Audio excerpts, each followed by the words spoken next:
Assalamualaikum warahmatullahi wabarakatuh. Kami dari kelompok 4 ingin melakukan percobaan, yaitu percobaannya adalah pengukuran sinyal generator. Jadi pertama-tama itu perkenalan diri, saya Syarif Syarifita, dan ini teman saya Rizky Ananda. Saya Siti Fatimah Zahra. Kami semua dari kelompok 4. Oke. Nah, untuk tujuan percobaan kali ini, yang pertama itu mampu mengoperasikan sinyal generator.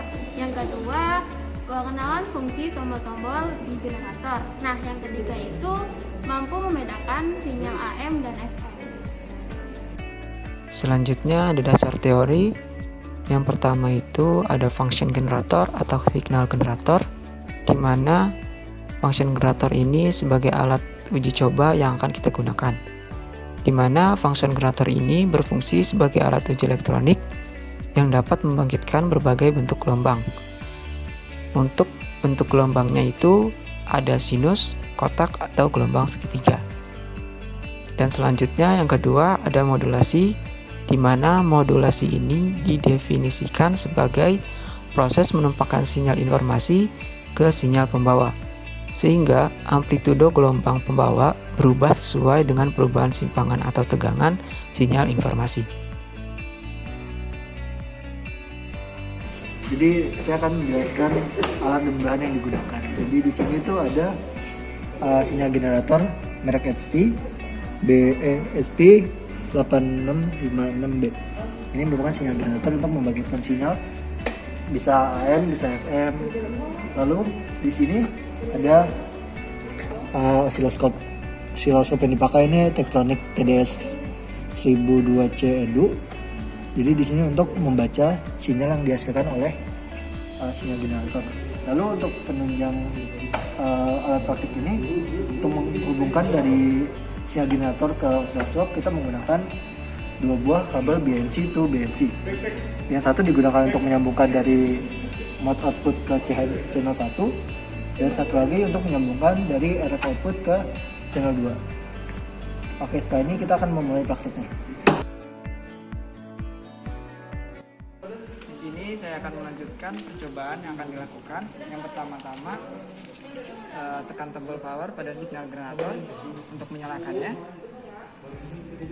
Di sini kami menggunakan 10 mHz untuk frekuensinya, dan di sini untuk INT-nya kita menggunakan 400 Hz. Nah, di sini terlihat sudah untuk 400 Hz dan menggunakan modulasi AM. Di sini juga amplitudenya kita setting ke 0. Ini tekan ini dulu, lalu 0 sini, dan juga dBm. Nah, untuk menyalakan osiloskopnya tekan di atasnya. Di sini sudah terlihat untuk CH1 atau channel 2 itu sudah disetting 0,5 volt. Dan selanjutnya untuk temper diff-nya itu setting 0,5 mikrosecond. Dan selanjutnya ini udah setting ya 500 mikrosecond. Dan displaynya ini dua display. Dan selanjutnya untuk penghubungannya kita menggunakan kabel BNC to BNC.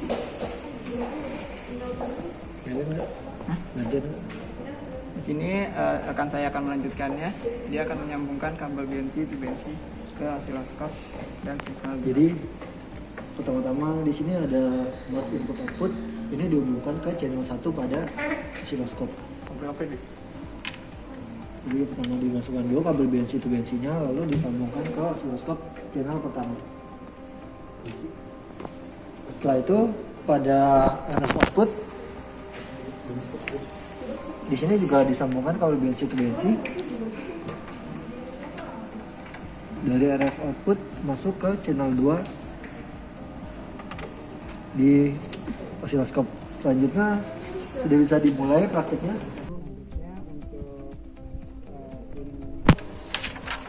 Indeks AM-nya. Indeks AM-nya. Iya, di sini untuk pertama kita ke AM dulu ya. Ini indeks AM, lalu Ini di sini kita akan mengubah indeks AM menjadi 0%. Di sini sudah ada Sini udah 0% ya. Bisa dilihat di sini ya. Jadi saat 0% gelombangnya seperti ini, gelombang AM nya. Selanjutnya untuk indeks 25%, 25%, AM, selanjutnya 25%. Nah, di sini terlihat.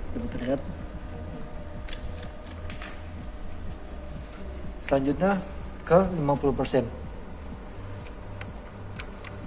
50%. Oke, bisa dilihat lagi bentuk gelombangnya. Selanjutnya ke yang terakhir ini ke 75%. Nah, jadi itu untuk hasil di 400 Hz. Ini untuk yang di 400 Hz. Oke, selanjutnya tadi kita sudah melakukan pengukuran pada AM di 400 Hz. Setelah itu sama saja sebenarnya di modulasinya dari 0 sampai 25, 50, 70, namun kita melakukannya di 75. Kita melakukannya di 1 kHz. Oke, setelah itu modulasinya seperti tadi 0, 25, 50, 75. Setelah itu kita melakukan pengukuran di FM. Jadi pertama AM-nya kita matiin dulu, lalu kita nyalakan FM di 400 Hz. Sama seperti tadi kita lakukan pengukuran di 0, 25, 50, 75. Kalau dilihat hasilnya di osiloskop, setelah selesai kita melakukan di 1 kHz lagi. Oke, seperti tadi lagi.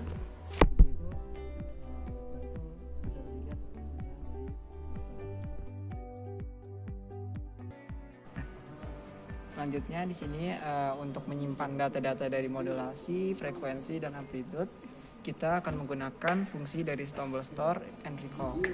Dan di mana di sini untuk saya menggunakan modulasi FM dan di sini menggunakan 1 kHz dan frekuensinya 10 MHz dan amplitudenya 0 dBm.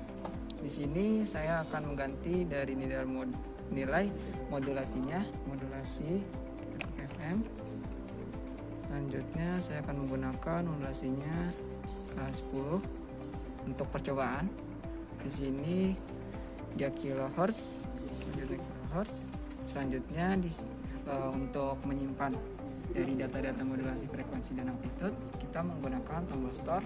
Lalu di sini number kita bebas memilihnya untuk menyimpan di nomor berapa. Saya di sini akan menggunakan nomor 1 dan saya juga akan mengganti nilai modulasi lagi untuk menyimpan di nomor 2. Di sini FM. Selanjutnya di sini 20 kHz. Saya akan menggunakan modulasinya 20 kHz. Di sini saya akan menyimpan lagi start, lalu klik 2. Di sini untuk memanggil data yang sudah tersimpan tadi, kita menggunakan tombol recall. Di sini recall, lalu klik tombol yang akan memuat data yang mau ditampilkan. Di sini tampilkan modulasi 1. Setelah melakukan percobaan, kami mendapatkan kesimpulan, yaitu yang pertama, pada pengukuran amplitude modulation yang terjadi perubahan yaitu modulasinya, sedangkan untuk frekuensinya itu stabil atau konstan. Dan yang kedua, pada pengukuran frekuensi modulation yang terjadi perubahan yaitu frekuensinya, sedangkan untuk modulasinya itu stabil atau konstan. Dan yang ketiga, fungsi tombol store pada signal generator itu digunakan untuk menyimpan nilai pengukuran yang ingin kita simpan. Dan yang terakhir, fungsi tombol recall pada signal generator digunakan untuk memanggil kembali atau melihat kembali nilai yang kita simpan pada tombol store.